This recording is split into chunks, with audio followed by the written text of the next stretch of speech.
ઓમ શ્રી હનુમાનજી મહારાજના ચરણોમાં વંદન સાથે પ્રભુ પરમાત્માને આપણે પ્રાર્થના કરીએ કે સૌનું કરો કલ્યાણ. હે દયાળુ પ્રભુ, સૌનું કરો કલ્યાણ. નર નારી પશુ પક્ષીની સાથે જીવ જંતુનું તમામ સૌનું કરો કલ્યાણ. દ્વારિકાધીશ કી જય. શ્રી કૃષ્ણ કનૈયાલાલ કી જય. ઓમ શ્રી ડોંગરેજી મહારાજ કી જય. શ્રી સુખદેવજી મહારાજ કી જય. ઓમ શ્રી રામચંદ્ર ભગવાન કી જય. ઓમ શ્રી ગાયત્રી માત કી જય. ઓમ શ્રી સોમનાથ મહાદેવ કી જય. ઓમ નમો ભગવતે વાસુદેવાય. ઓમ શ્રી કૃષ્ણ પરમાત્માને આજની કથા સરસ રીતે આપણે સંભળાવીએ. આજે 23મી સપ્ટેમ્બર છે, આસો સુદ બીજ. આજે બીજું નોરતું છે, મંગળવાર, ગણપતિ બાપાનો વાર. ગણપતિ મહારાજના ચરણોમાં વંદન સાથે ખૂબ જ ભાવસભર આપણે કથા શરૂ કરીએ છીએ અને સમર્પિત કરીએ. કથા બધાને પરમાત્મા આમ તો મળેલા જ હોય છે, ક્યાંય ગોતવા જવાની જરૂર જ નથી. એટલે જેને પરમાત્મા મળે છે ને પરમાત્મા મળેલા હોય ને એ જ મળે છે. આમાં એક વખત ગામડામાં રહેનારા અમુક 10 વ્યક્તિઓ આગળ જતા જતા દ્વારિકામાં ગોમતી નદીના કિનારે આવ્યા છે કે પહેલાં વહેલા સ્નાન કરી લઈએ અને પછી દ્વારિકાધીશના દર્શન કરવા જાય. એટલે બધાએ ગોમતીજીમાં સ્નાન કરવા માટે ધુબાકા માંડ્યા. 20-25 મિનિટ સરસ મજાનું બધાએ સ્નાન કરીને બહાર નીકળ્યા. અને પછી બધાએ જ્યારે બહાર આવ્યા, કપડાં પહેરી લીધા, ત્યારે બધાએ કહ્યું ભાઈ બરાબર છે ને, આપણે 10 જણા હતા, ગામડેથી નીકળ્યા હતા, ગોમતીમાં સ્નાન કર્યું, એટલે એમાં કોઈ તણાઈ તો નથી ગયો ને, જોઈ લઈ, તપાસ કરી લીધું, એટલે ગણો. એટલે એક જણાએ ગણવાનું શરૂ કર્યું. 1 2 3 4 5 6 7 8 9. તો એક ઓછું થાય. બીજાએ ગણ્યું કે 1 2 3 4 5 6 7 8 9. તોય ઘટે એક. વળી ત્રીજાએ ગણ્યા કે ભાઈ તમારા કંઈક ભૂલ થતી છે, હું ગણું. અને ત્રીજાએ પણ કહ્યું 1 2 3 4 5 6 7 8 9. તોય ઘટે. હવે આમ સંખ્યા પૂરી થતી નથી. આ 10મો ગયો ક્યાં? ખોવાઈ ગયો, તણાઈ ગયો, ડૂબી ગયો, ખબર નથી પડતી. હવે આ બધા જ અજ્ઞાનથી હતા, કોઈને ખબર જ નહોતી કે 10 હતા, પણ પોતે પોતાને ગણતા નહોતા. ત્યારે એક મહાત્મા ત્યાંથી નીકળ્યા કે તમે બધા લાઈનમાં ઊભા રહી જાઓ. એટલે બધાને લાઈનમાં ઊભા રહી ખા. અને પછી ગણ્યા 1 2 3 4 5 6 7 8 9 ને 10. અરે ભાઈ સાહેબ, તમે 10 તો બરાબર છો જ, તમે પોતાને તમે ગણતા નથી. તમે પોતાને ગણો નહીં તો 9 જ થાય ને. આપણું પણ આવું જ છે. આપણી સાથે બિરાજમાન આપણે પ્રભુ પરમાત્માને એમ ગોતીએ છીએ મંદિરમાં, ક્યાં હશે પરમાત્મા? વૈષ્ણવદેવી હશે માતાજી, હાલો ત્યાં જઈ. કૈલાસમાં જાય, અમરનાથ જાય, કે પશુપતિનાથ જાય, ન્યાય છે. દ્વારિકાધીશ છે, ડાકોરમાં છે, ખબર નથી ક્યાં છે. અને આપણે શોધવા જઈએ છીએ ચારે બાજુ. પણ ભગવાન આપણી સાથે જ છે, પણ આપણે એમની સાથે શ્રદ્ધાથી જોડાયેલા નથી. એટલે આ તકલીફ છે. આપણી પાસે આપણો અજ્ઞાનનો માયાનો પડદો હોવાથી આપણને આ જીવને ઈશ્વરનો અનુભવ થતો નથી. એટલે આ તકલીફ છે. શ્રી શ્રીધર સ્વામીએ રાસલીલાને કામ વિજય લીલા એટલે કે મદન માન ભંગ લીલા એવું નામ આપ્યું છે. શ્રી કૃષ્ણનો આમાં કામ વિજય છે. રાસલીલામાં બ્રહ્માદિક દેવોનો પરાભવ કરવાથી કામદેવનું આ અભિમાન બહુ વધી ગયું. એ સમજવા લાગ્યો કે હું જ ઈશ્વર, હું જ પરમાત્મા, હું જ પ્રભુ. કામનું નામ જ મહારથી.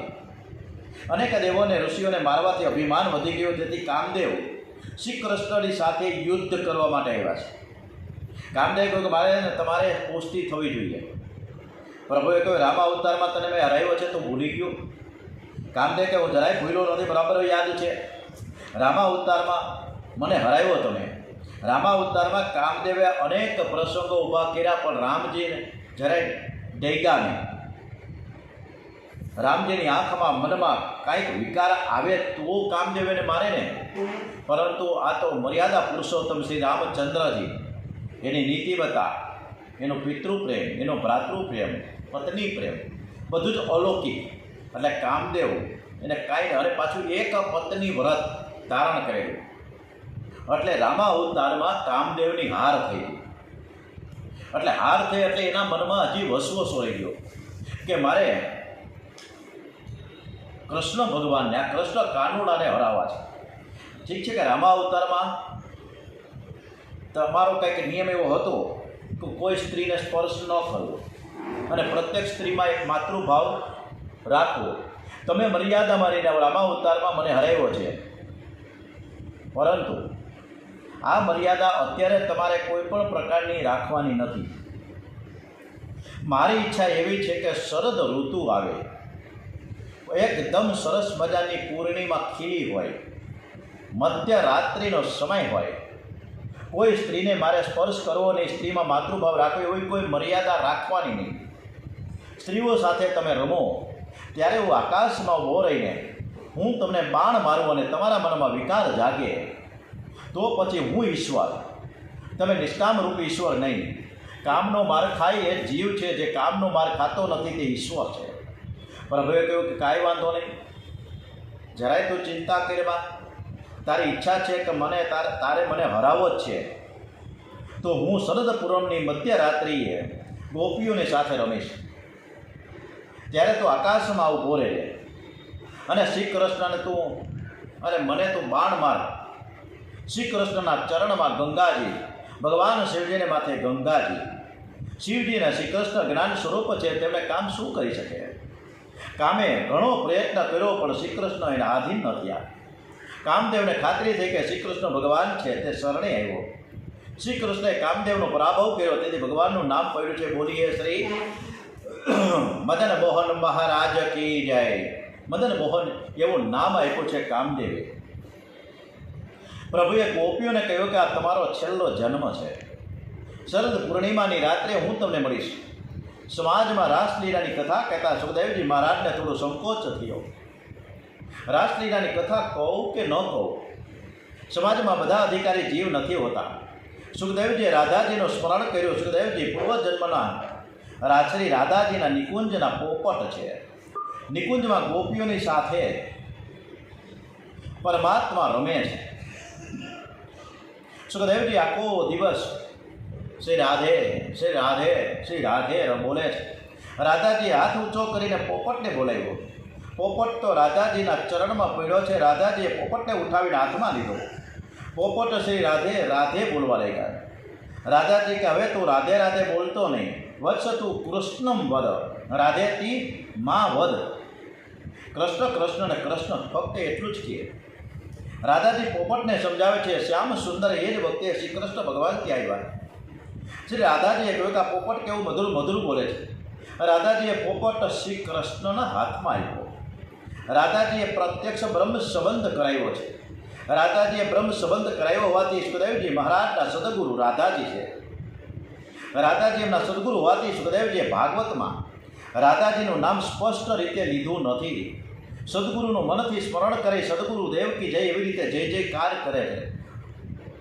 પરિપૂર્ણ આનંદમય શ્રી કૃષ્ણને કોઈ સુખ ભોગવવાની ઈચ્છા નથી. ગોપીઓને પરમાનંદનું દાન કરવા માટે પ્રભુએ આ રાસલીલા કરી છે. યોગમાયાનો આશ્રય કર્યો છે. ભગવાન આજે રમવાની ઈચ્છા રાખે. વાંસળી વગાડે છે, ગોપીઓને બોલાવે છે. ગોપીના કારણે તે વાંસળીના શબ્દ જાય છે. પરમાત્માને મળવાની તીવ્ર ભાવનાથી ગોપીઓ દોડતી જાય છે. તમે દોડતા ભલે ન જાઓ, ભગવાનને મળવા માટે રોજ થોડું થોડું ચાલો. એવો નિશ્ચય કરો કે આ જન્મમાં મારે ભગવાનના દર્શન કરવા છે, પ્રભુને ચરણે જવું છે. ધીરે ધીરે તમે ભક્તિ વધારજો, સ્વયં વધારજો. ગોપીઓ જે કામ કરતી હતી તે પડતું મૂકીને દોડે છે.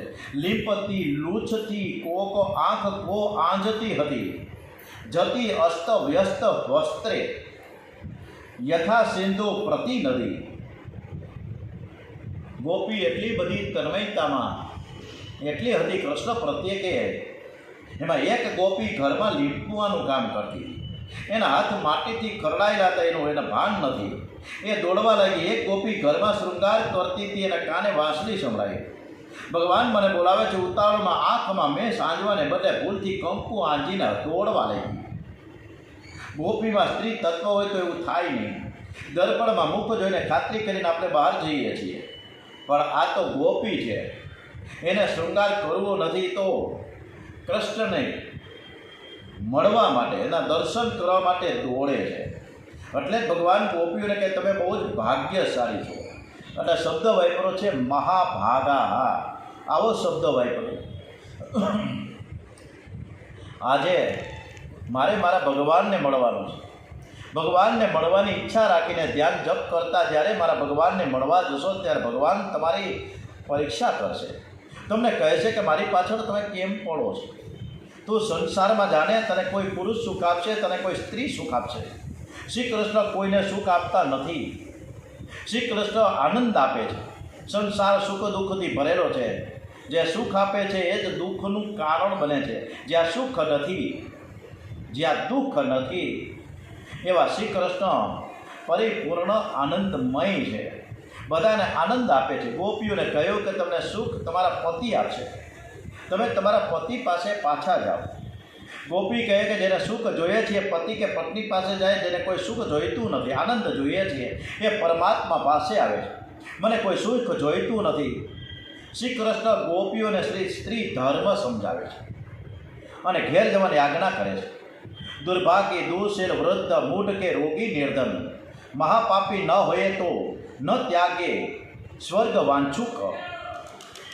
ગોપીઓને કહ્યું છે કે પતિ રોગી હોય, દરિદ્રી હોય તો પણ પતિમાં પરમાત્માની ભાવના રાખીને સેવા કરવાથી સ્ત્રીનો આ લોક સુધરે છે અને પરલોક પણ સુધરે છે. રાત્રિના સમયે તમે કેમ બહાર જાઓ છો? તમારા પતિ તમારી પ્રતીક્ષા કરતા હશે. પતિમાં પરમાત્માની ભાવના રાખો. ગોપીઓને ઘેર જવાની આજ્ઞા કૃષ્ણ કનૈયાએ કરી. શાસ્ત્રમાં લખ્યું છે કે પુરુષને મુક્તિ જલ્દીથી મળતી નથી, સ્ત્રીને ભગવાન જલ્દી મળે છે. સ્ત્રીને બહાર ભટકવાની જરૂર નથી. સ્ત્રીનું હૃદય કોમળ છે. ઘરના એક એક જીવ ઈશ્વરનો ભાવ રાખીને સેવા કરે અને સ્મરણ ભગવાનનું કરે તો અનાયાસે સ્ત્રીને મુક્તિ મળે છે. પુરુષ ધંધો કરતાં પાપ કરે તે પાપ સોળાની તેને એકલાને જ ભોગવવું પડે, પણ પૈસાથી જે દાન પુણ્ય કરે તેમાં સ્ત્રીનો અડધો ભાગ હોય છે. અને જે સ્ત્રી પતિમાં પરમાત્માનો ભાવ રાખીને સેવા કરે એને જ પુણ્ય મળે છે. ભગવાન ગોપીઓને કહે છે કે સ્ત્રી બહાર ભટકે સારું નથી. તમે કેમ બહાર ભટકો છો? ત્યારે ગોપીઓ સુંદર જવાબ આપે છે કે ભગવાનની હાર થઈ જાય છે. શ્રી કૃષ્ણને કોઈ દિવસ હાર થઈ નથી, પણ ગોપીઓની સાથે વાતો કરતાં કરતાં ભગવાનની હાર થઈ. ગોપીઓનો એક એક શબ્દ દિવ્ય છે. ગોપીઓને શ્રી કૃષ્ણ સ્ત્રી ધર્મ સમજાવે છે. ગોપીઓનો જવાબ આત્મધર્મથી આપે છે. ગોપીઓ ભગવાનને કહે છે કે જે સ્ત્રી હશે તે સ્ત્રી ધર્મ પાળે, જે સ્ત્રી નથી એને સ્ત્રી ધર્મ પાળવાની શી જરૂર છે? મારા મનમાં કંઈ નથી. મેં સર્વનો ત્યાગ કર્યો છે. સ્ત્રી તત્વનો પણ મેં ત્યાગ કર્યો છે. ગોપીમાં સ્ત્રી તત્વ નથી. સંત્યજ્ય સર્વ વિષિમાન સમજીને મેં બધું છોડી દીધું છે. કૃષ્ણ વિના બધું દુઃખરૂપ છે એવું સમજીને સર્વનો ત્યાગ કર્યો છે અને તમને મળવા આવ્યા છીએ. ત્યાગ કેટલાક કરે છે પણ અજ્ઞાનમાં ત્યાગ કરે, સમજીને બુદ્ધિપૂર્વક ત્યાગ કરે. શ્રી કૃષ્ણ વિના બધું દુઃખરૂપ છે એવું સમજીને ત્યાગ કરે એ ત્યાગ સાચો છે. હાથમાં પૈસો ન રહે, સત્તામાં પૈસા ખોવાય, પછી કેટલાક જ્ઞાનની અને વૈરાગ્યની વાતો કરે છે કે જગત બધું ખોટું છે. અરે તારા હાથમાં પૈસો હતો ત્યારે તને અક્કલ નહોતી. માનવ ત્યાગ કરે છે, અજ્ઞાનમાં ત્યાગ કરે છે. ગોપીઓ સમજીને ત્યાગ કરે છે. ખાવાનું ન મળે તો ભિખારી કહે છે કે એકાદશી કરી છે. અરે એને ખાવાનું મળ્યું નથી એટલે એકાદશી. ગોપીઓ કહે છે કે એવું નથી, અમે તો બધું જ છોડીને સમજીને જ છોડ્યું છે. શ્રી કૃષ્ણ વિના બધું દુઃખરૂપ છે એવું સમજીને સર્વનો ત્યાગ કરીને આપના ચરણનો આશરો લીધો છે. હે નાથ, તમે નિષ્ઠુર જેવા ન બનો. પ્રભુએ કહ્યું કે હું નિષ્ઠુર નથી. તમારો પ્રેમ હું જાણું છું, પણ મને ધર્મ બહુ પ્રિય છે.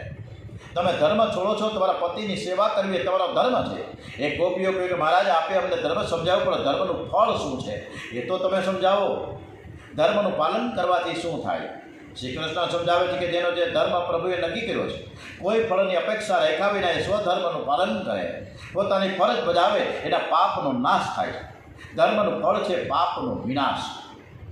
આજ સુધી ધર્મનું બહુ પાલન કર્યું, અમારું મન શુદ્ધ થયું, અને ત્યારે તો તમે મળ્યા છો. મનની શુદ્ધિ ન હોય તો પરમાત્માના પ્રત્યક્ષ દર્શન થાય નહીં. હવે તમને છોડીને ધર્મ પાળવાની અમારે જરૂર રહેતી નથી. આપે આપને ધર્મનો જે ઉપદેશ કર્યો છે, ધર્મનું મેં બરાબર પાલન કર્યું છે, અમારું મન શુદ્ધ થયું છે, ત્યારે જ તો અમારા દર્શન થયા છે. તમને છોડીને અમે ધર્મ પાળવા ક્યાં જઈએ? અમે તમારા ચરણમાં સર્વસ્વ અર્પણ કર્યું છે, નાથ કૃપા કરો. ગોપીઓ કૃષ્ણ ભગવાનને વિનવણી કરે છે. પરમાત્મા કહે છે મારી આજ્ઞા છે કે તમે ઘેર પાછા જાઓ. ગોપીઓ કે મેં આજ્ઞા પાડીને તો ઘેર જઈએ, પણ અમારું મન તમારી પાસે છે ને, એ તમે પાછું આપો. પરમાત્મા કહે તો મન તો મારામાં મળી ગયું છે. પરમાત્મામાં મન મળી જાય પછી પરમાત્મામાં પણ તેને અલગ કરવાની શક્તિ રહેતી નથી. જે મન ભગવાનને અર્પણ કરે છે તે ભગવાનમાં મળી જાય છે. એ પછી ભગવાન પણ તેને અલગ કરી શકતા નથી. ગોપી કે મન જ્યાં મળે છે આત્મા ત્યાં સ્થિર થાય છે. નાથ આવું ન કરો. એક બ્રાહ્મણે 6 મહિના સમુદ્રદેવની પૂજા કરી. એ સમુદ્રદેવ પ્રસન્ન થયા, વરદાન માંગવાનું કે બ્રાહ્મણે માંગ્યું, મહારાજ હું ઘરેથી રોજ જે જળ લાવીને આપને અર્પણ કરું છું એ તમે મને પાછું આપો. વરુણદેવે કહ્યું કે એ તો એ જળ છે ને જે રોજ જે કળશ મને ચડાવો છો એ બધું મારામાં મળી ગયું છે, હવે હું પાછું કેવી રીતે તને આપી શકું? સમુદ્ર તે જળ અલગ કરી શકતો નથી, તેમ પરમાત્મામાં મળી ગયેલા મનને ઈશ્વર પણ અલગ કરી શકતા નથી. આ રાસલીલાની અદ્ભુત આ કથા છે. સુખદેવજી મહારાજ વર્ણન કરતા બોલે છે કે આ ખુલ્લા મેદાનમાં લીલા થઈ છે. આ કાંઈ દરવાજા બંધ રાખીને લીલા થઈ નથી. ખુલ્લા મેદાનમાં શ્રી કૃષ્ણે વૃંદાવનમાં લીલા કરી છે. પ્રત્યેક ગોપીની સાથે શ્રી કૃષ્ણનું સ્વરૂપ છે. મધ્યમાં રાધા માધવ છે. બ્રહ્માદિક દેવો એ વખતે લીલાના દર્શન કરવા માટે આવ્યા. બ્રહ્માજીએ વિચાર કર્યો કે આ લીલા શુદ્ધ છે તો પછી મને એમ લાગે કે થોડી લોક વિરુદ્ધ છે. ગીતામાં ભગવાન બોલ્યા છે કે ધર્મનું રક્ષણ કરવા માટે મારો અવતાર છે. આ મિલનમાં વિકાર નથી, વાસના નથી. આ મિલન નિષ્કામ છે, શુદ્ધ છે, પણ શુદ્ધ હોવા છતાં પણ લોક વિરુદ્ધ છે. એવી રીતે સ્ત્રીઓની સાથે નાચે ને કૂદે અધર્મ છે. બ્રહ્માજીના મનમાં થોડી શંકા થઈ. શ્રી કૃષ્ણ તો બ્રહ્માજીના મનમાં બિરાજેલા છે, અંતર્યામી છે. ભગવાનને ખબર પડી કે બ્રહ્માની દાનત તો થોડીક બગડી છે. મેં એને ધર્મ સમજાવ્યો, આજે મને ધર્મ સમજાવે છે. પ્રભુએ તો એવી લીલા કરી કે ગોપીને બાથમાં લઈને આલિંગન આપ્યું અને એના આત્મા સ્વરૂપનું દાન કર્યું છે. હવે સાડી પહેરનાર કોઈ ગોપી નથી. બધા જ પિતાંબરધારી શ્રી કૃષ્ણ થયા. શ્રી કૃષ્ણની સાથે રમે છે. શુદ્ધ જીવ બ્રહ્મરૂપ થાય છે. બ્રહ્મનો બ્રહ્મની સાથે વિલાસ, એને તો રાસ કહેવામાં આવે છે. સજાતીયને મળે ધર્મ મર્યાદાનો ભંગ નથી.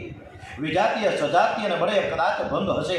આ તો સયુજા સખાયા, આત્માનો અંશ પરમાત્માને મળ્યો. આ લોક વિરુદ્ધ નથી, ધર્મ વિરુદ્ધ નથી. આ તો સ્વયં ધર્મનું ફળ છે. બ્રહ્માજીને દર્શન થયા કે સાડી પહેરનાર કોઈ ગોપી દેખાતી જ નથી. બધા જ પિતાંબરધારી કૃષ્ણ જ દેખાય છે. ત્યારે બ્રહ્માજીને ખાતરી થઈ કે આ મિલન લોક વિરુદ્ધ નથી, અતિ શુદ્ધ છે. બ્રહ્માજી સાષ્ટાંગ વંદન કરે છે. રાસ બિહારી લાલ જય જયકાર કરે છે. બોલીએ શ્રી રાસ બિહારી લાલ કે જય, શ્રી બાંકે બિહારી મહારાજ કી જય. બ્રહ્માજી વંદન કરીને ઉભા ત્યારે લાલાએ ગમત કરી. હવે તો પિતાંબરધારી કૃષ્ણ દેખાતા નથી, બધી જ ગોપીઓ જ છે. એકવાર દર્શન કરાવે તો બધા જ કૃષ્ણ અને શ્રી કૃષ્ણ બીજું કાંઈ નહીં. અને હવે જ્યારે દર્શન કરાવે ત્યારે કોઈ પિતાંબરધારી શ્રી કૃષ્ણ નથી, બધી જ સાડીઓ પહેરનાર ગોપીઓ છે. પૂર્ણ અદ્વૈતની આ કથા છે. એટલે બ્રહ્માજી પણ આશ્ચર્યચકિત થઈને કૃષ્ણ ભગવાનને પગે લાગી ગયા કે તમે મહાન છો અને હું તમારી પાસે બહુ ટૂંકો છું. હવે થોડીક આપણે વિયોગ લીલા તરફ જઈએ. જીવને ઈશ્વરનો વિયોગ છે. ઈશ્વરના વિયોગમાં જીવન કેવું હોવું જોઈએ. ગોપીઓએ આ જગતને આદર્શ બતાવ્યો છે. આ વિયોગ લીલામાં ખૂબ સરસ મજાનો ગોપીનો એક વિયોગ ભાવ કેવો છે બતાવવામાં આવ્યો. પરમાત્માની સાથે રાસ રમતા ગોપીને સૂક્ષ્મ અભિમાન આવ્યું.